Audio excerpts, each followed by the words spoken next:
cuerpo es tuyo o no. Y si es tuyo, deberías poder disponer libremente de él. Suena obvio, parece el colmo de la obviedad. Y sin embargo, durante siglos las mujeres argentinas no pudieron disponer con absoluta libertad de su cuerpo, porque si quedaban embarazadas, se veían forzadas a llevar a término ese embarazo, a completarlo. Hasta que en el año 2020 llegó la Ley de Interrupción Voluntaria del Embarazo. Un derecho que coronó una larga lucha de la que vamos a hablar en este programa, pero además es una buena oportunidad para recordar que sigue siendo un terreno algo incierto, algo cenagoso, porque por un lado hay sitios en la Argentina donde todavía cuesta implementarla. Y además, en estas elecciones que tenemos encima, hay algunos candidatos y candidatas que en su momento hicieron campaña contra esta ley y que seguramente conservan la esperanza de voltearla, como ocurrió hace nada en los Estados Unidos gracias a la Corte Suprema conservadora que armó Donald Trump. Hablando de derecho a decidir sobre tu cuerpo, hoy vamos a recordar el fenómeno Camila. ¿Te suena ese título? Camila fue una película exitosísima a mediados de los años 80 aquí en este país y que tuvo dos peculiaridades. Una, que estaba dirigida por una mujer argentina, cosa que en aquel momento era bastante inusual, y después que recreaba la historia real de otra mujer argentina que en el siglo XIX había sido víctima de una tremenda injusticia a manos del poder real y en particular del poder de la Iglesia. Hoy vamos a conversar aquí también con Moira Millán, que es huaychafe mapuche. Me encanta esa palabra. Huaychafe significa guerrera. Nunca mejor puesto el apelativo. Moira Millán además es escritora y es defensora de los derechos de su tan postergado pueblo. Quédate con nosotros porque este programa está hecho de piezas que te van a ayudar a completar el rompecabezas de tu vida.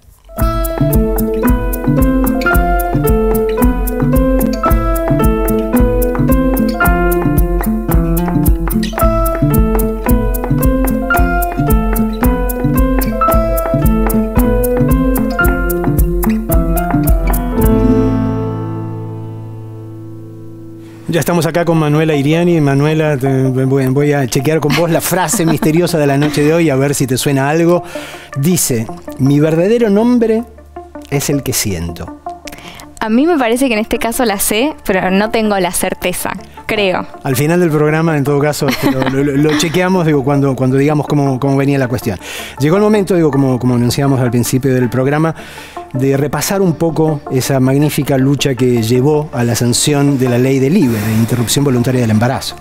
Exactamente, estamos hablando de la madrugada del 30 de diciembre de 2020, momento en el cual se lograba la sanción de esta ley, pero una lucha que había comenzado mucho tiempo antes, que venía gestándose en las calles y que venía atravesando a la sociedad en todos sus estamentos. Realmente pudimos ver en ese tiempo esta marea verde, ¿no? Esta gran irrupción en las calles del movimiento de mujeres que lleva muchas décadas en la Argentina, pero que en ese momento hizo eclosión, ¿no? Y que permitió que un proyecto que había perdido estado parlamentario varias veces, que había entrado, que había salido, que se había discutido, bueno, finalmente se instaló en el debate público con una fuerza con la que no lo había logrado nunca y permitió todo este proceso, algo muy interesante, que fue cambiar ciertas lógicas del sentido común a partir de las ponencias que pudimos escuchar, a partir de todo lo que pudimos ver y procesar en esos días y sobre todo, no solo permitir el aborto para las generaciones que vienen, sino en un punto habilitarlo también para todas aquellas que lo vivieron clandestinamente en el pasado. Muchas mujeres que habían tenido que atravesar esta práctica años atrás, lo habían vivido con mucha soledad, con mucha vergüenza y en mucho silencio, y esta ebullición les permitió nombrar sus propias vidas y sanar eso. Así que esta marea verde que finalmente logra una ley de la democracia, y así lo vemos en el informe. El debate de IVE es uno de los debates más relevantes que hubo en el Congreso desde el retorno de la democracia. Hemos logrado superar un hito histórico. Es absurdo que a las mujeres se las obligue a algo tan trascendente que es a tener un embarazo.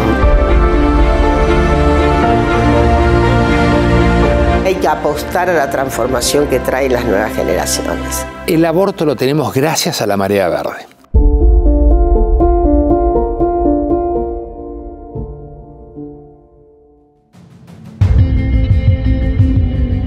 Todavía no se la conocía así, pero la llamada Marea Verde tuvo su primera aparición pública en 2015 con la masiva marcha convocada en el Congreso por el colectivo Ni Una Menos. Exigir al Estado políticas activas que pusieran un límite a la violencia machista fue el principal reclamo. Fue también la prueba de que las mujeres estaban dispuestas a ganar la calle para hacerse oír. Ya habíamos ingresado bien entrados los 90 y teníamos unas manifestaciones que hacíamos exactamente en el centro crucial, ahí, en el momento más exultante de congregación de compañeras debía dar también 30. O sea que era difícil encarar esa lucha consiguiendo masividad. Si no hubiéramos tenido la Marea Verde, si no hubiéramos tenido estas fotos, no de la plaza nuestra del Congreso, de todas las plazas del país, si no hubiéramos tenido esto, creo que todavía estamos... Vos me hubieras invitado acá a discutir cuándo comienza la vida. El proyecto para la interrupción voluntaria del embarazo había sido presentado en 6 ocasiones y en todas ellas había perdido estado parlamentario. Fueron muchos años, muchas décadas. Yo me acuerdo que presenté mi primer proyecto de legalización del aborto en el Senado en el 2006. La cuestión es la posible legalización del aborto. Sí, así, 18:30. Hoy, digamos, es el primer paso, si se quiere formar, es la organización del debate. Hoy no se va a discutir sobre aborto, se va a discutir sobre cómo discutir. Pero es importante porque se instala en la Cámara de Diputados y a partir de hoy sí se comienza a hablar. En 2018, por primera vez, el proyecto de interrupción voluntaria del embarazo llegó a la Cámara de Diputados. El movimiento de mujeres había logrado instalar el aborto legal en la agenda pública. En los últimos años vimos un congreso que es un congreso que expresa de alguna manera la grieta, la división y la imposibilidad del diálogo político. IBE fue una oportunidad, una rara avis, donde se pudo dar un debate político y social profundo adentro del Congreso, y eso se espejó afuera del Congreso. Cuidemos las dos vidas. ¿Quién los va a cuidar? Estamos pidiendo que el Estado se ocupe de las mujeres que mueren por abortos clandestinos. Esto existe. Yo vengo de una familia católica. Nunca aborté, lo dije en el Congreso, pero entiendo que hay una cuestión de salud pública que importa mucho más que cualquier tipo de mitología sobre el tema y de fantasías y ficciones que se arman, que son las mujeres que se mueren. Era novedoso para el momento que vivía la Argentina de grieta, pero nada novedoso para la forma en que las mujeres construimos política. La militancia por el aborto seguro, legal y gratuito tuvo como estandarte un pañuelo, símbolo único en nuestro país, en especial cuando se trata de luchas encabezadas por mujeres. Los pañuelos en carteras, mochilas, cuellos y muñecas tiñeron de verde el transporte público, las aulas, las oficinas, las calles y también los medios y las redes sociales. Al debate legislativo se sumaron representantes de la sociedad civil que expusieron sus investigaciones y experiencias, no solo ante el Congreso, sino frente al conjunto de la población. Existirá. Legislen ustedes lo que legislen. Me parece absolutamente irresponsable que incluso habiendo una ley de educación sexual integral sancionada desde el 2006, hagan caso omiso a nuestras necesidades sistemáticamente y para pasarlas por encima con necesidades ajenas, morales y clericales. Creo que ninguno de los legisladores pueda poner en lugar de criminal a las mujeres que lo han practicado. El aborto no se recomienda, el aborto es una opción. Nunca se recomienda. Me parece que las ponencias, estas discusiones, lo que hacen es hacer crecer yo diría, el pensamiento, digamos, ponerte a vos a contrastar con tus propias ideas. Esa calle que hablaba, la sociedad que hablaba en los medios, que hablaba en las familias, que hablaba en las escuelas, y que después eso se reflejaba también en la discusión política que se dio acá adentro. Y acá aparece un evento fundamental que es la Marea Verde.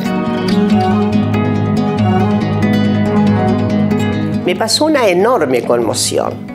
Advertir que así había una eclosión impensada. La generación de mujeres viejas como yo no teníamos previsto dos aspectos que fueron fundamentales. Derrames feministas, al punto que hoy el feminismo, siempre lo digo, es el gran partido de masas. Esta marea verde que desbordó las calles a través del trabajo articulado de tantos años de la campaña nacional por el derecho al aborto legal, seguro y gratuito, que articuló a organizaciones de mujeres, LGBT, sindicatos, organismos de derechos humanos. Lo que marcó fue un faro. El 14 de junio de 2018, tras 21 horas de debate en el recinto, la despenalización del aborto obtuvo media sanción en la Cámara de Diputados. Pocas semanas después, el proyecto fue rechazado en el Senado. Más allá de los resultados, el debate se había instalado y llegaba la hora de profundizarlo. Creo que fue central el debate para sacar a la luz un dolor muy grande que residía en la historia de miles de mujeres en la Argentina, ¿no? Historias que se empezaron a contar cuando se empezó a correr el velo de la penalización. Uno siempre tiene una imagen de que el aborto es un evento trágico. Y yo diría que no. Es la posibilidad de decidir el destino de tu vida, tomar las riendas de tu vida. Diseñar mi propio proyecto biográfico de vida, yo digo que acepto tener un hijo o digo que no acepto tener un hijo. En el trasfondo estábamos discutiendo la penalización social sobre las decisiones autónomas de las mujeres en relación a su maternidad, en relación a su cuerpo y a sus decisiones de vida. El aborto sucede, es un hecho. Y es solo esa hipocresía que a veces nos atrapa la que nos hace caer en un debate como este. Un Estado presente debe proteger a los ciudadanos en general y obviamente a las mujeres en particular. Y en el siglo XXI, toda sociedad necesita respetar la decisión individual de sus miembros a disponer libremente de sus cuerpos. El 17 de noviembre de 2020, el Poder Ejecutivo elevó un nuevo proyecto a la Cámara de Diputados, esta vez con un texto que recogía los avances consensuados en los debates de 2018. Tomamos toda la experiencia del 2018 para poder hacer un proyecto de ley que sabíamos que iba a respetar consensos ya alcanzados y hicimos todo el trabajo político que había que hacer. Me parece que ahí la demanda de la ciudadanía porque este tema se resolviera fue muy importante para que efectivamente en el 2020 pudiéramos tener una ley con mayorías mucho más amplias. 2020 existió como existió porque existió 2018. Esto, las cosas como son. Creo que 2020 ganamos porque el gobierno nacional decidió tomarlo como política de Estado, impulsarlo y decidió hacer su proyecto. Se cierra la votación por secretaría, se dará lectura del resultado. 131 votos afirmativos, 117 negativos. El nuevo proyecto obtuvo su aprobación en diputados y esa noche los discursos reflejaron algo de lo que la Marea Verde venía transmitiendo incansablemente. No van a pasar a la historia los tibios, no van a pasar a la historia los que la surfean, van a pasar la historia no los que especulen, sino los que más se la jueguen. Nosotras estamos luchando, que el aborto sea legal, seguro y gratuito, que sea ley. El proyecto llegó al Senado, en donde 38 votos afirmativos consagraron el derecho a la interrupción voluntaria del embarazo. Resulta aprobado con 38 votos afirmativos y 29 negativos y una abstención. Resulta aprobado, se convierte en ley y se gira al Poder Ejecutivo. Salir de la clandestinidad lo que permite es el acceso a una práctica de calidad. Consagra el derecho al aborto en las primeras 14 semanas de gestación, es decir, una mujer o una persona con capacidad de gestar puede decidir interrumpir un embarazo en ese plazo sin dar explicaciones. No tenemos muertes maternas. Este era un objetivo muy importante a lograr. Al final del día nadie se está obligando a nada y que es un tema de salud pública. Las mujeres abortan igual. Las mujeres abortan igual. No es que era una ley para promover el aborto, no.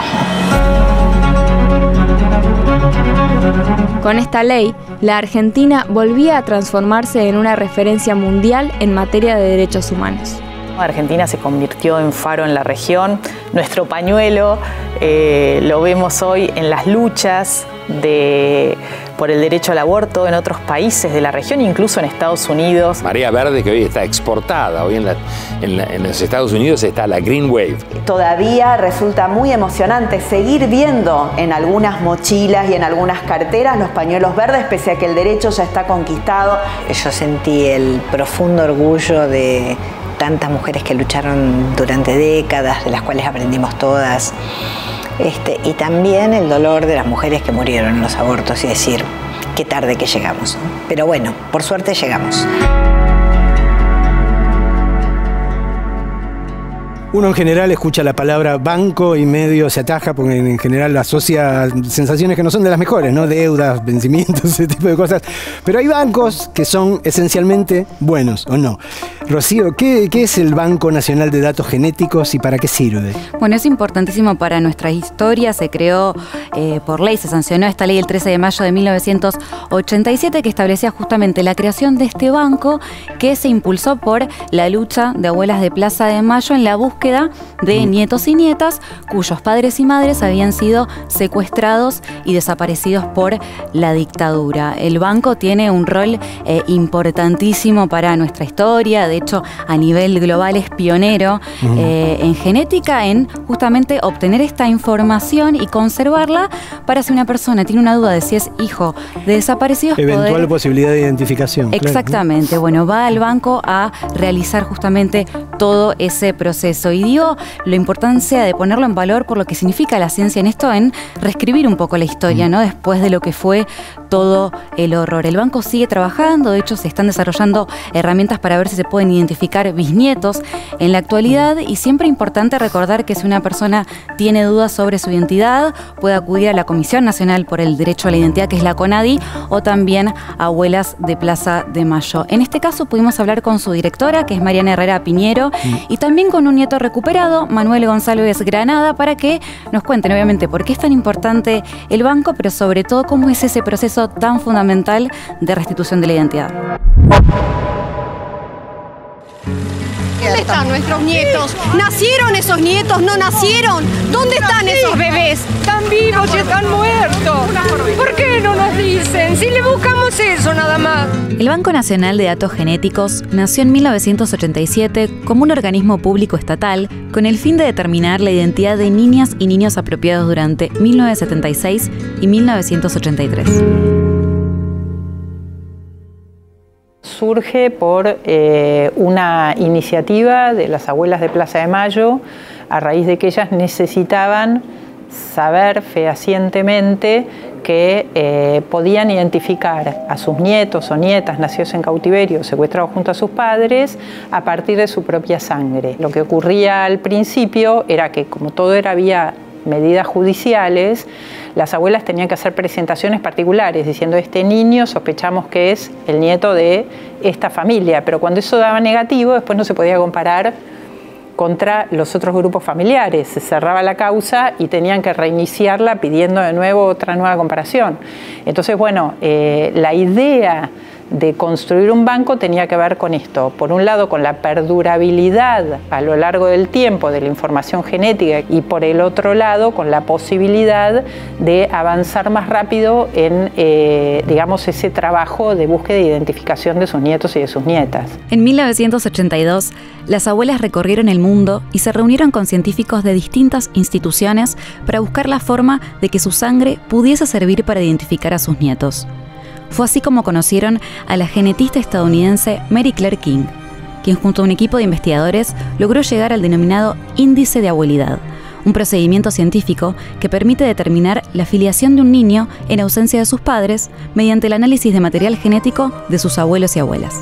A mediados de la década del 80, en conjunto con varios organismos gubernamentales, Abuelas elaboró un proyecto de ley para la creación del banco, que en mayo de 1987 se convirtió en la ley número 23.511.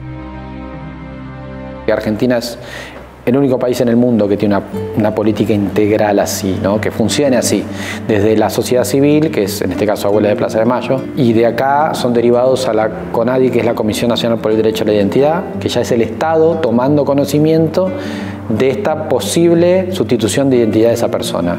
El Estado empieza a hacer un trabajo de investigación documental y si no podemos resolver por documentación, la CONADI le ordena al Banco Nacional de Datos Genéticos que le tome una muestra a esta persona y que la procese y la compare con la base de familias que están en el banco. CONADI tiene que contactar a esa persona y darle el resultado. Y después, como parte de la construcción de memoria, verdad y justicia que tenemos en Argentina, el Estado delega en Abuelas de Plaza de Mayo la comunicación a toda la sociedad.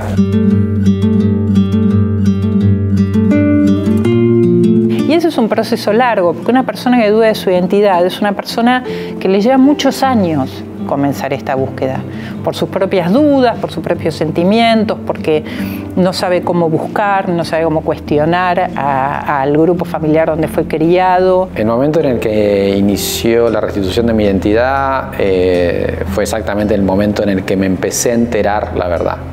Y creo que es un proceso que no... Por lo menos yo, o la manera en que lo entiendo y lo ejercito, no termina nunca.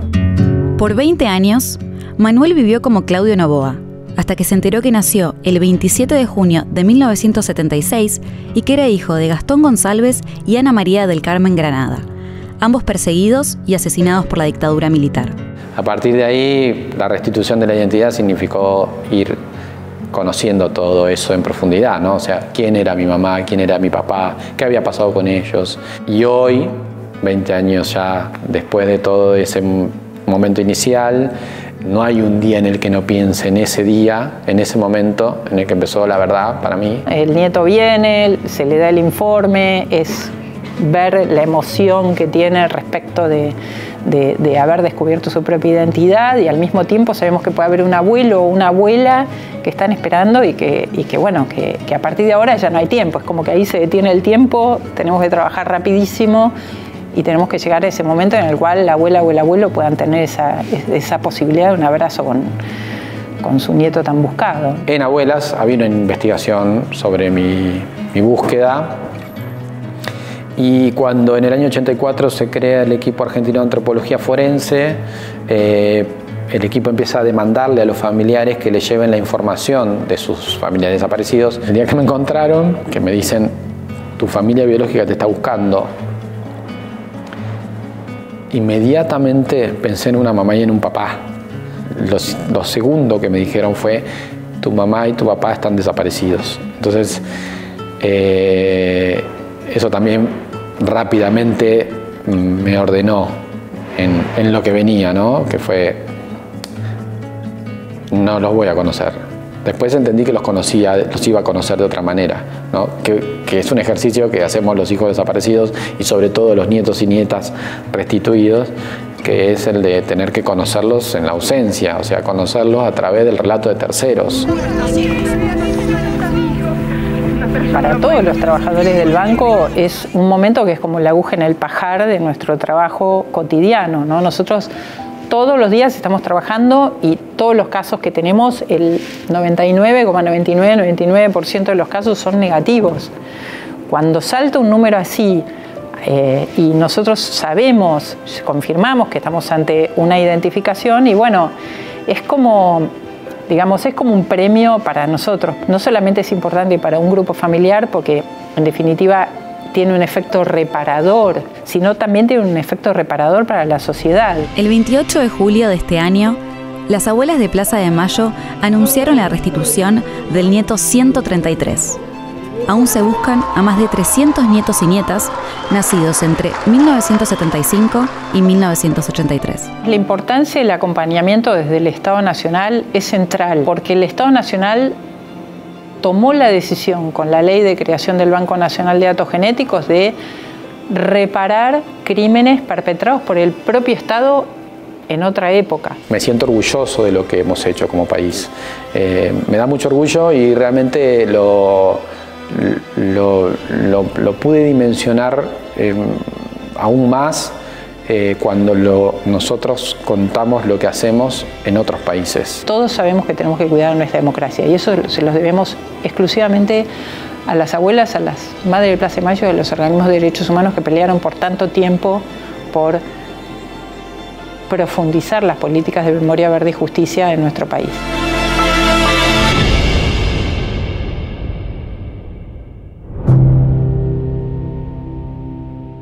El nombre Marita Verón se convirtió y sigue siendo un símbolo de dos de las constantes más trágicas de la historia contemporánea argentina, de por un lado la violencia de género y por el otro lado la impunidad eterna, ¿no? La imposibilidad de conseguir justicia. Exactamente, porque desapareció el 3 de abril del año 2002. Pongámonos en contexto, ¿no? Lo que era la Argentina a pocos meses de lo que había sido la crisis del 2001, lo que era Tucumán en ese contexto, y ahí es que desaparece Marita Verón, María de los Ángeles es su nombre, Marita era el apodo familiar, y a partir de allí la lucha de su madre, Susana Trimarco, empieza a destapar algo que hasta ese momento estaba oculto en la luz pública. Hablamos de un delito que ahora es delito federal, en ese momento no lo era. La trata de personas para explotación sexual. Susana Trimarco, a quien entrevistamos, da cuenta de cómo ella misma tuvo que también, en búsqueda de justicia, en búsqueda del paradero de su hija, aprender sobre lo que se trataba ese delito y también meterse ella misma en los prostíbulos e incluso rescatar a otras mujeres que se presumen como Marita estaban atrapadas bajo una red de trata. Hubo también, en este caso, distintas dificultades para atravesar el proceso judicial, un intercambio con distintos poderes, la connivencia policial que da cuenta de lo que han sido estos años de lucha de Susana Trimarco, que a partir de esta búsqueda, que no terminó, fundó una fundación y rescata a víctimas de la trata. La historia de Marita Verón, la historia de Susana Trimarco en este informe. Yo no sé dónde está Marita. Un tema gravísimo del que no se hablaba hasta ese momento, y es que en Argentina había trata de personas con fines de explotación sexual, que había redes que operaban en todo el país. La sociedad tomó conciencia de que esto era un delito, que los prostíbulos no eran un lugar de esparcimiento para los hombres necesario, sino que podía haber un delito detrás. Yo soy Susana Trimarco, mamá de Marita Verón. Mi hija fue secuestrada, desaparecida, el 3 de abril del año 2002.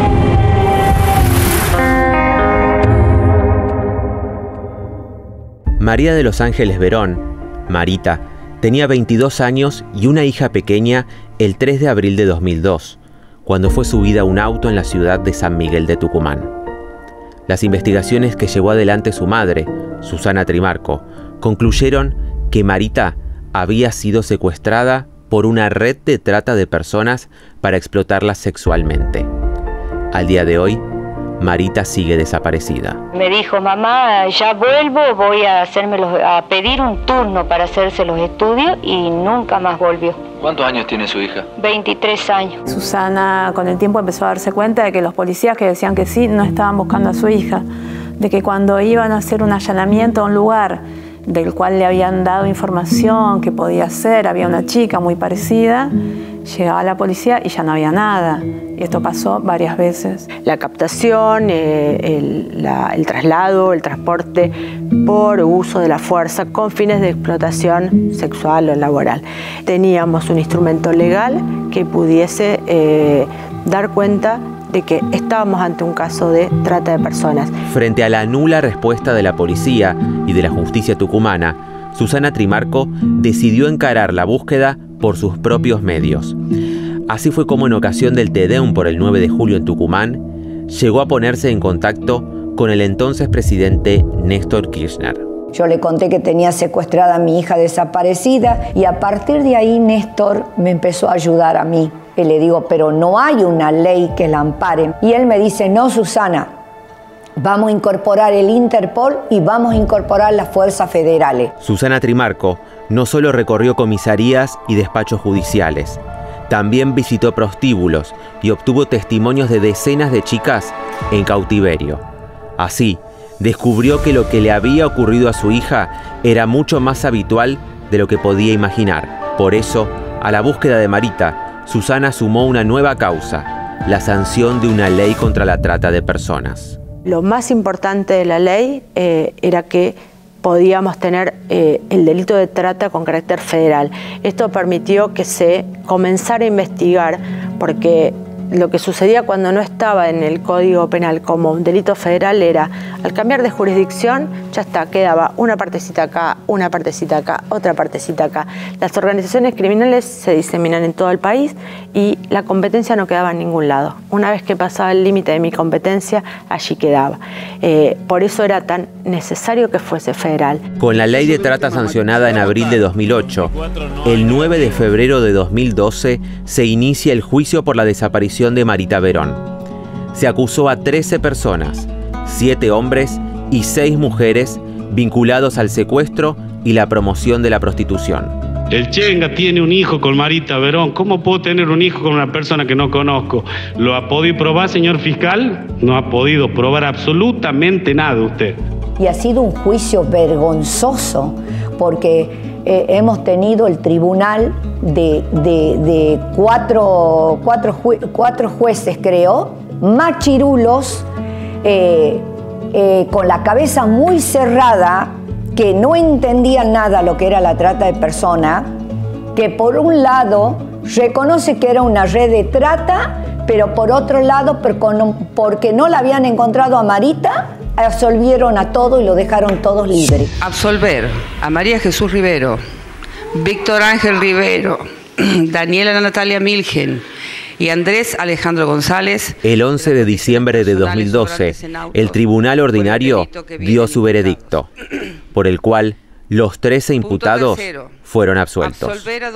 El fallo provocó indignación y desnudó las falencias de la ley sancionada 4 años antes. Fue terrible escuchar la absolución de todos. Creo que las palabras de Susana Trimarco llegaron inmediatamente a donde tenían que llegar. No voy a bajar a los brazos esa fuerza, esa potencia que yo tengo en mi corazón por mi hija y por todo lo que yo estoy haciendo. Nadie la batirá así nomás abajo. No pasaron 48 horas que la ley tal como estaba se reformó para quitar el consentimiento, teniendo en cuenta que algo en lo que se habían basado para absolverlos era que no, primero que no era un caso de trata, pero además que todas eran mayores de edad.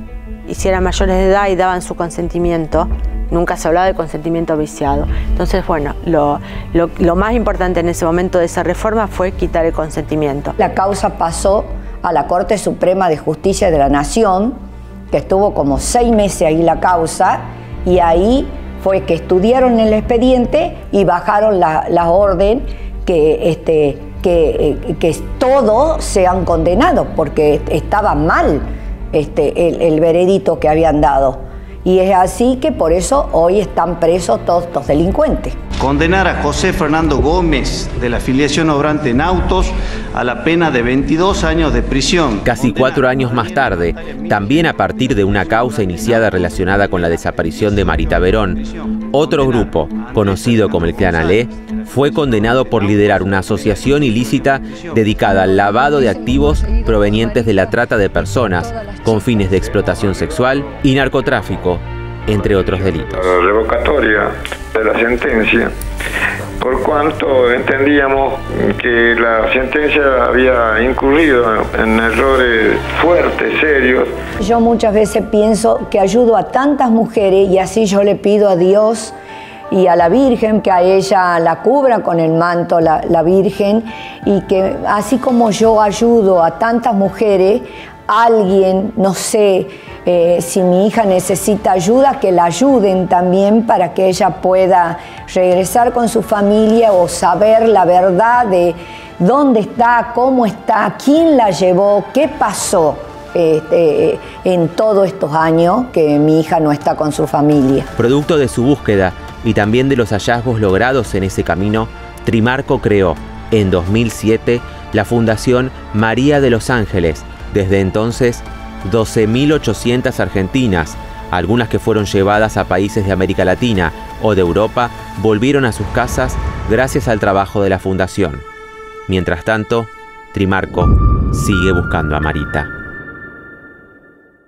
Llegó el momento de que recordemos aquí con Manuela Iriani el fenómeno de la película Camila de María Luisa Bemberg. ¿Por qué generó semejante remesón en la Argentina de mediados de los 80? Bueno, tal vez hay que pensarnos justamente en ese tiempo. Estrenaba el 17 de mayo de 1984 con una democracia aún recién recuperada y venía con una propuesta política, conceptual muy fuerte. No se trataba solo de una mujer, si se quiere, de alta sociedad que se iba clandestinamente con un cura, sino que además se puede ver claramente que en ese vínculo ella tomaba la iniciativa. Es una mujer, Camila, que se le muestra de armas tomar, deseante, que lee, que busca, que discute incluso de política en la mesa. La verdad es que me imagino, yo no había nacido, pero que en ese momento poner todo esto en una pantalla era muy fuerte, y también me parece algo que la película tiene como meritorio y que creo que tiene que ver con la mirada de su directora María Luisa Bemberg, es que en la disputa entre unitarios y federales, que es el contexto de la historia, ella no se posiciona ni en un lugar ni en otro. Digo, esta cosa, ¿no?, de grieta, logra saltarla con otra mirada, y creo que un poco esas son algunas de las claves, pero igualmente en el informe una de sus productoras, Lita Stantic, nos ayuda a pensarlo y a tratar de entenderlo mucho mejor.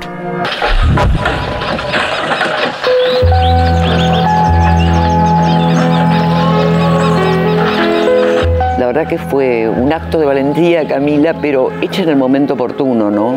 Soñé que abría una puerta y veía un hombre y una mujer. Y ella hacía gemidos como los gatos. Me acercaba y miraba. Y cuando la vi, ahí desnuda en el suelo, esa mujer, era yo. Me da tanta vergüenza, padre. Hay títulos que son sinónimo de primavera democrática. Camila es uno de ellos porque pocas películas generaron lo que logró el film de María Luisa Bemberg. Su llegada a los cines fue uno de los acontecimientos culturales del primer año de la democracia. Por favor, hable, diga algo. Que lo cumplas muy felices, Camila. Ya sé quién es el padre de provincia. Nosotros tuvimos quizás la suerte de la gran oportunidad de haber empezado a filmar Camila el día que asumió Alfonsín, justo. Quizás un año antes, 2 años antes, no se hubiera podido hacer. Y creo que ya el tema de Malvinas y la pérdida de la guerra de las Malvinas ya significó como que los militares no estaban tan seguros. Y ahí fue que surgió la idea de, bueno, la próxima película puede ser Camila. Porque Camila había sido una película que quisieron hacer otros directores y no pudieron hacer. El impacto fue instantáneo. Las calles se llenaron de afiches, los medios se llenaron de debates y las salas se llenaron de espectadores. La historia de la joven de clase alta que se rebela y se escapa con un sacerdote fue un éxito. Pero también generó resistencias en una parte de la sociedad que se negaba a aceptar el cambio de época. ¿Qué voy a hacer contigo? Lo que usted quiera.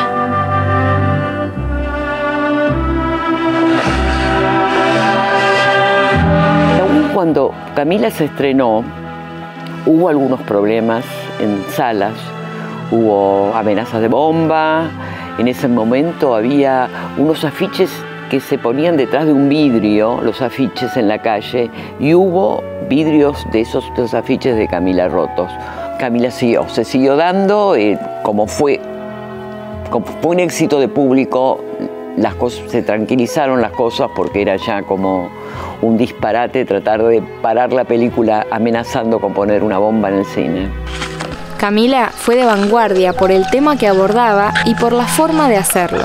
Hasta luego. Y fue la primera película concebida con una perspectiva feminista que logró trascender masivamente. Dame ese paquete. Dame ese paquete. No es pólvora, es un libro. Sí, pero hay libros y libros. María Luisa siempre hizo películas de mujeres que pateaban el tablero, como decía ella, mujeres que... Y Camila, evidentemente, hecha por María Luisa, toma esas características de la mujer que en esa relación lleva la delantera, la mujer que discute, porque huir con un sacerdote, la verdad, en esa época era tremendo. Camila se fue. La mirada feminista de Camila es solo uno de los aspectos que generó adhesiones y rechazos. El contexto político en que transcurren los hechos, marcado por la puja entre unitarios y federales, también generó debate. Nada justifica la violencia. Unitarios contra federales, federales contra unitarios, toda mi vida he escuchado lo mismo. Pero no son lo mismo. No estoy tan segura. Camila no cuestiona solamente al rosismo, cuestiona al rosismo, cuestiona a la iglesia y cuestiona a los unitarios. Que en Camila aparece la maldita grieta que tenemos en este país, que los unitarios usaban el tema de Camila para presionar a Rosas. Ideológicamente es una película muy abierta. Camila fue un desafío en más de un sentido. A las dificultades propias del tema y del enfoque se sumaba una apuesta extra: afrontar el rodaje de una historia ambientada en la primera mitad del siglo XIX. A mí me parece que una de las cosas más lindas que tiene Camila es que los decorados son todos auténticos, que no se construyó nada. Lo único que se construyó es el paredón en que la fusilan. La influencia de Camila se descubre en cada nueva generación de cineastas. Para la crítica y la academia, se trata de una de las mejores películas del cine argentino de todos los tiempos. Para el público de entonces y el de siempre, también. Cuando la dan en las escuelas, hay un entusiasmo bárbaro en los chicos de la escuela con Camila, que es una película que la reciben muy bien los adolescentes, ¿no? Si yo llegara a tener un hijo tuyo, sería una señal de que Dios no está enojado, ¿no es cierto? Camila fue la película que llegó a ser nominada al Oscar, fue la película que hizo más espectadores, pero muchísimos más que cualquiera de las otras de María Luisa. Fueron 2 millones el primer año, pero cuando fue al Oscar hizo 500.000 más. Una película que ha quedado ahí, que ha quedado en la historia del cine.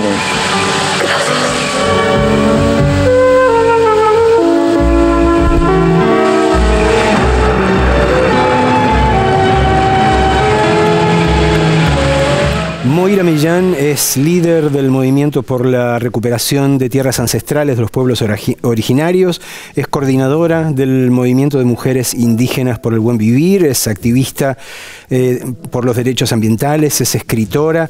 Moira, muchísimas gracias, es un honor tenerte acá con nosotros, muchísimas gracias por venir. Mari, un gusto, una alegría estar con vos. Esta palabra que yo mencionaba al principio, huaychafe, no sé cómo se pronuncia. No, perfecto, huaychafe. ¿Es una suerte de título honorífico? No, es un espíritu que me habita, me define. Estoy determinada por ese rol, ese propósito. El huaychán es la autodefensa. El huaychafe es quien defiende la vida. Es algo que no elegí. Nací y ese espíritu estaba en mí y lo único que hizo mi pueblo es ayudarme a encontrarme con esa fuerza y empezar a caminar hacia ese propósito. Entonces creo que ante todas las cosas soy huaychafe. Después me pongo a escribir, a hacer guiones y otras cosas, pero soy huaychafe. En general hablamos, digo, cuando revisamos estas 4 décadas de democracia formal, muchas veces nos detenemos en determinados procesos que han permitido un avance en materia de derechos de las mujeres argentinas.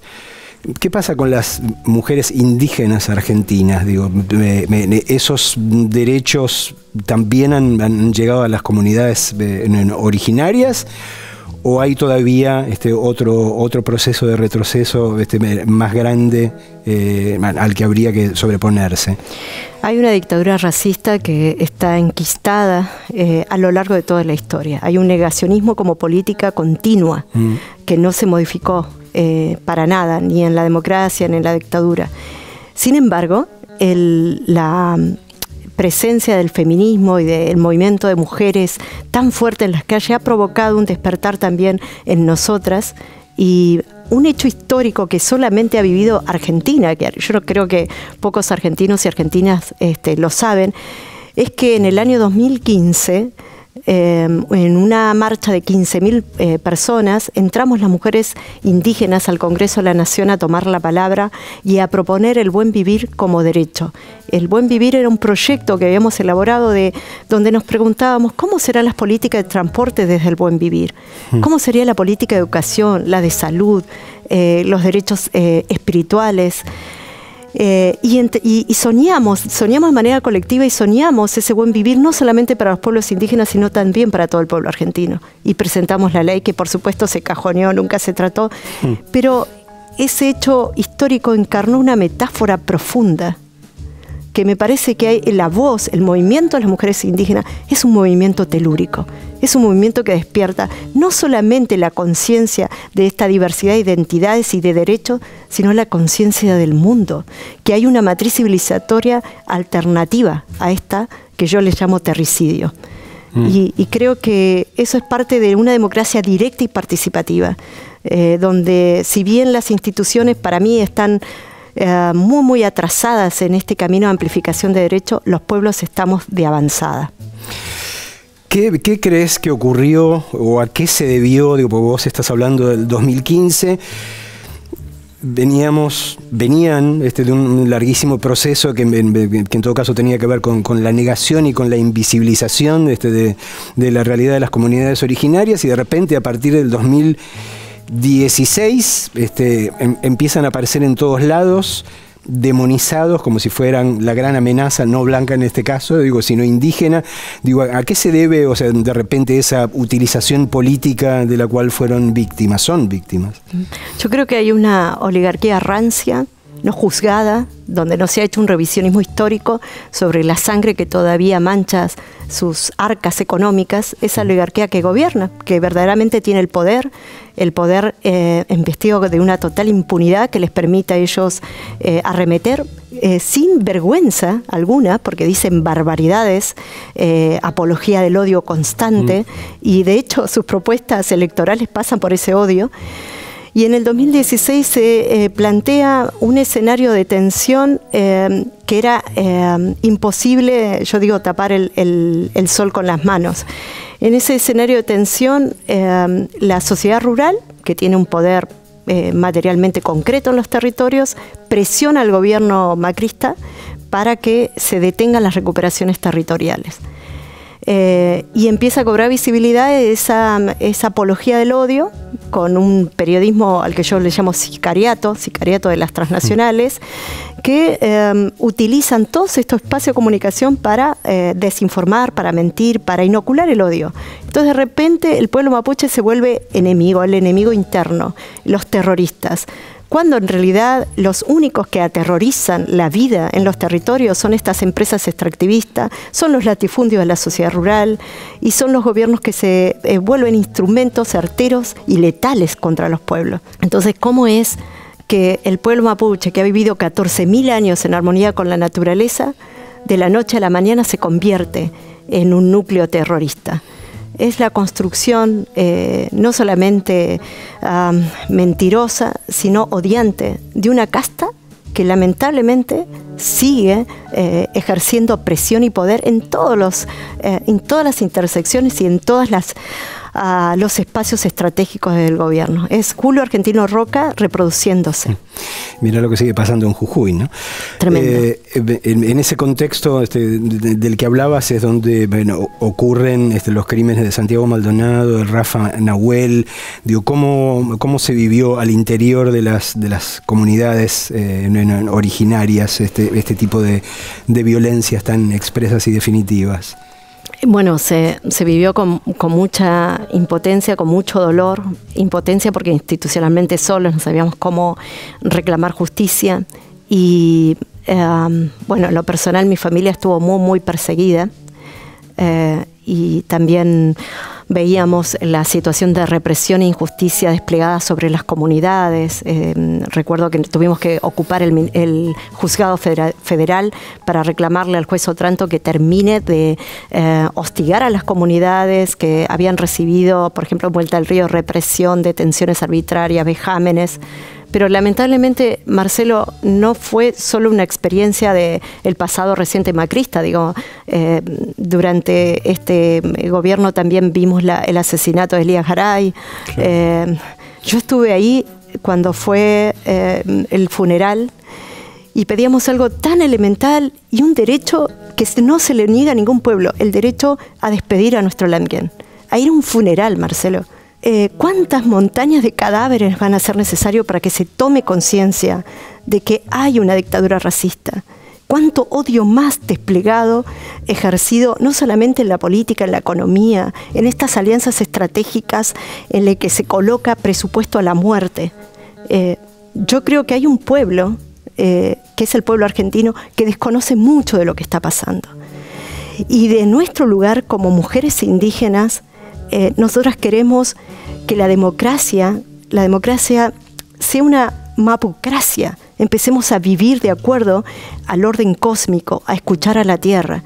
Y ese orden cósmico plantea reciprocidad, respeto y amorosidad entre todos los seres. Si no hay una democracia que se plantee vivir así, entonces esa democracia no vale la pena. No podría haber democracia sin buen vivir, claramente, digo. No pueden ser términos opuestos, ¿no? Moira, ¿qué deudas tiene precisamente la democracia, esta democracia que tenemos con los mapuches? Yo sé que necesitarías un programa de 62 horas de duración, digo, pero las primeras que te vienen a la mente. Lo primero que quiero aclarar es que cuando se utiliza la palabra reparación histórica es irresponsable, es irreparable. Pueblos enteros que fueron arrasados de la vida de este planeta, cantos, ceremonias, danzas que nunca jamás escucharemos, saberes que podrían contribuir hoy a construir una matriz civilizatoria que proponga la vida y no la muerte, y que ya no van a estar esas voces porque fueron exterminadas. Entonces no hay reparación histórica.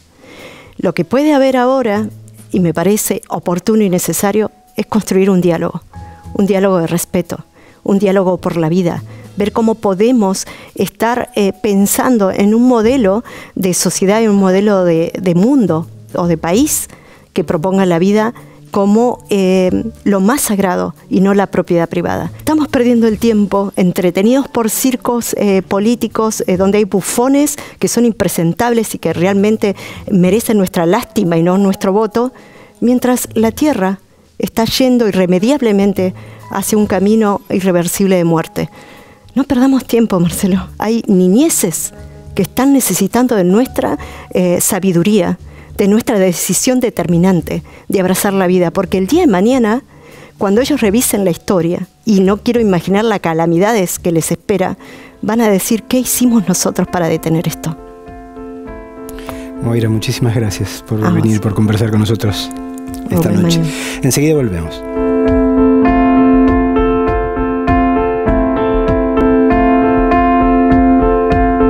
Te recuerdo que los programas anteriores, los episodios anteriores de 40 años de democracia, así como sus informes, están en las redes sociales de la televisión pública, donde los podés encontrar cuando quieras. Llegó el momento de develar quién dijo la frase misteriosa de hoy. Una frase que decía, 2 puntos, mi verdadero nombre es el que siento. ¿Quién la dijo?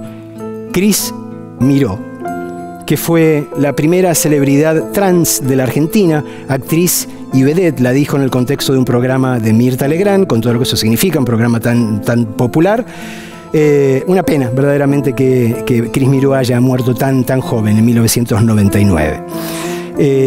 Ahora sí llegó el momento de pimponear fechas con Alan y Manuela. El 27 de octubre del año 2002, en un barrio cerrado de Pilar, fue hallada sin vida en su casa María Marta García Belsunce. Ella tenía 50 años, era socióloga y en ese primer momento se pensó que se trataba de un accidente, aunque luego se confirmó que se trataba de un asesinato.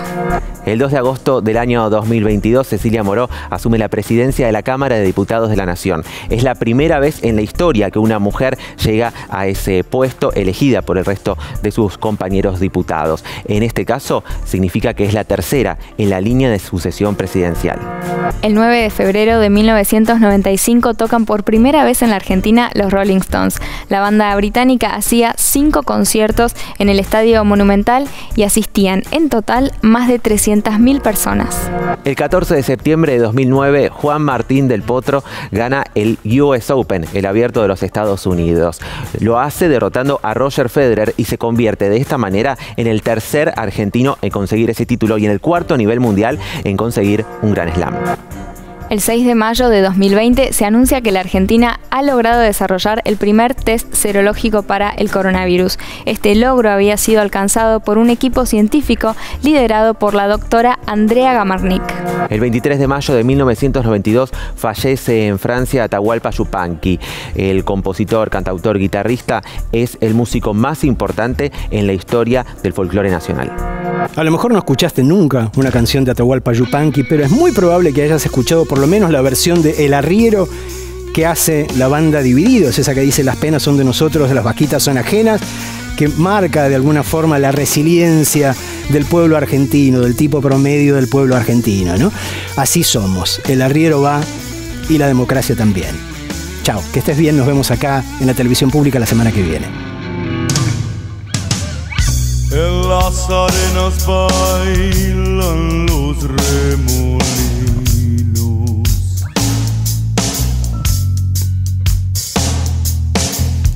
El sol juega en el brillo del pedregal.